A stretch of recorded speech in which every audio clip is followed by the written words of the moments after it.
what we did.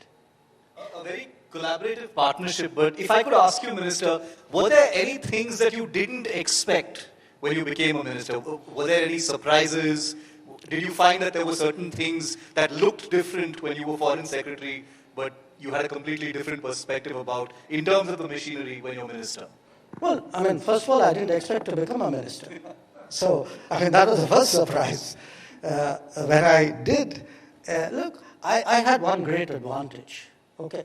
To be minister of a department which you have kind of grown up in is a huge advantage. And especially so in our case because, the Foreign Service is a one-ministry service, okay? I mean, I've worked in some other places outside, but by and large. So you know your organization very, very well. I mean, it's actually you come up that organization. That's an enormous advantage.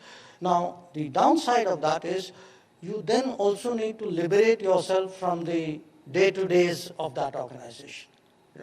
You have to tell yourself when you're External Affairs Minister that you're not Foreign Secretary, that you detach yourself from a lot of that, which I think I've tried. You start rewriting statements ever? That's not a secretary or a ministerial. I know, but when it comes to you, if you decide that you want to make some changes, and it's always collaborative. So, but look,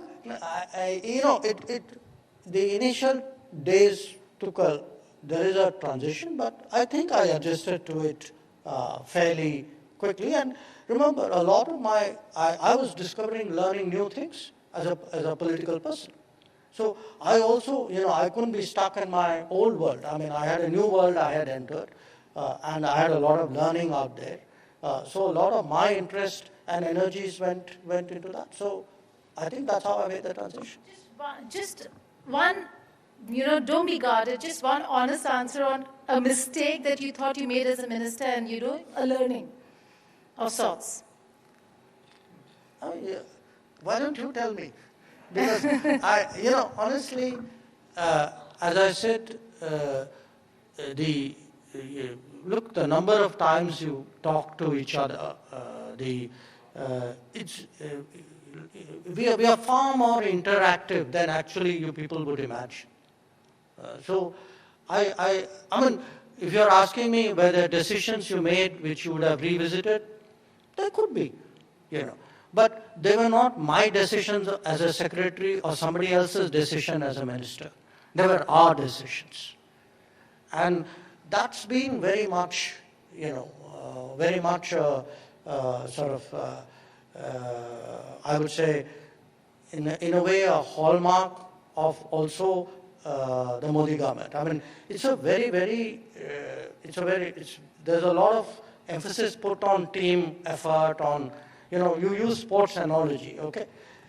It's a very team-driven way of working. Not just between minister and secretary, but even between ministers. I mean, I think what I see, how much time I spend with my ministerial colleagues working out larger foreign policy issues, say finance, trade, health, civil aviation. How much we go into each other's offices, talk to each other, WhatsApp each other.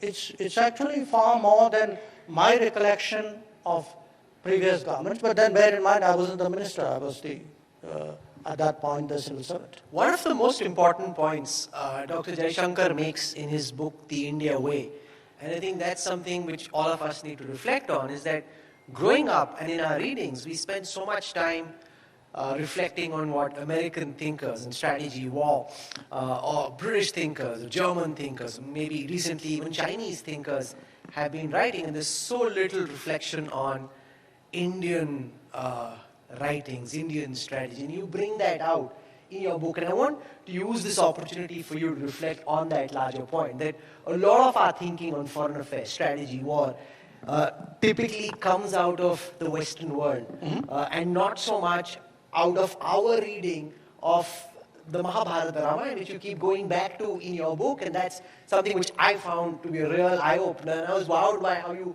brought it all together to present the India way as it is right now. And why is that so important to you, Dr. Jaishankar? Well, You know, it's something which, I mean, I wrote it in the book, but it's something which I had thought about for a long time, partly because for me, Mahabharata has always been probably the greatest sort of strategic book ever written. I mean, there isn't a situation in the world you encounter which doesn't have some kind of analogy out there. And it's something which, you know, from probably my early teens, you've been absorbing it. But I wrote it at that point of time. In fact, you know, interestingly, one person with whom I discussed a lot of that was Sushma Swaraj. Huh? And I wrote it at that time, partly because I felt that India has changed. If you look today, at our politics, at our personality, at the aspirations, at actually how much, in a sense, deeper, broader our system has struck roots. The widening of people, where are people drawn from who today are setting the debate, discussing the big issues of the day. I think we have become a much broader, much more diversified, much more truer reflection of our country. And such people, I felt, would readily relate to an argument which was long inside me, which is, please look at your own history, your own culture, your own tradition. There is so much out there.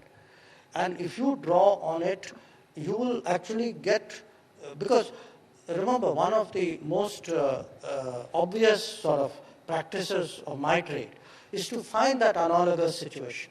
If you tell someone, so-and-so in a foreign country is just like so-and-so in India, they get it, okay? Immediately, So what did you tell someone recently? So-and-so is who, and who is he similar to in India? Let's see what you do. Go for it. It's X and Y. Okay. So, but that's what you do. And that exercise was part of that. Minister, we're almost out of time, but I definitely wanted to ask you, this is a government that's reputed to be very high tempo, hardly takes any breaks, the Prime Minister as well. You are, one of the hottest seats in this government. Apart from reading and writing, I know you read a lot, I know you write a lot. Apart from that, do you get a lot of breaks? Do you take breaks? How do you unwind, we'd like to know. Breaks like, you mean off days? Off days and to relax. What are you talking about, Shiv? What's that? No, look, I think today there's so many things happening in the country around the world that even if somebody gave you an off day, you wouldn't take it, because you would have stuff to do, you'd be involved in it. So, I do all the things that normal people do, I take a walk in the morning, I play some sports. We'll beat you at squash, Shiv. We'll beat you at squash even now. Yeah. One last question, sir. We spoke of the India way, the Mahabharata, the Ramayana. I want to take you to Chinese military texts and strategy. And I'm very curious to know from you, because if you read Chinese texts and strategy, they talk of, the warring kingdoms talk of two scenarios. One is power that is rising, and I refer to modern day China, which believes its time has come and therefore starts asserting itself over neighboring kingdoms. The other is the most fatal mistake a power can make. In its rise, it believes it's risen sooner than it actually has. That leads it to make fatal errors. And I draw you now to what's happening between China and, say, India along the LAC, which leads to counterbalancing between other kingdoms. In the modern context, say India, America, Australia, Japan, coming together as a counterbalance force against the rising superpower.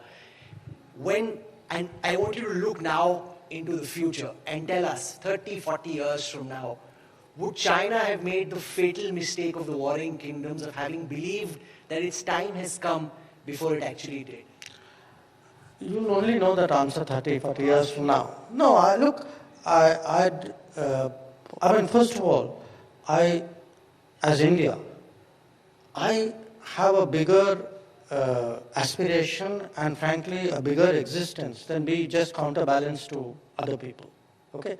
I have my own interests and how I'm going to pursue it, and often that may lead me to make some decisions which would be in concert with others.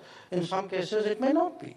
So, implicit in your question was, a kind of, are you part of a larger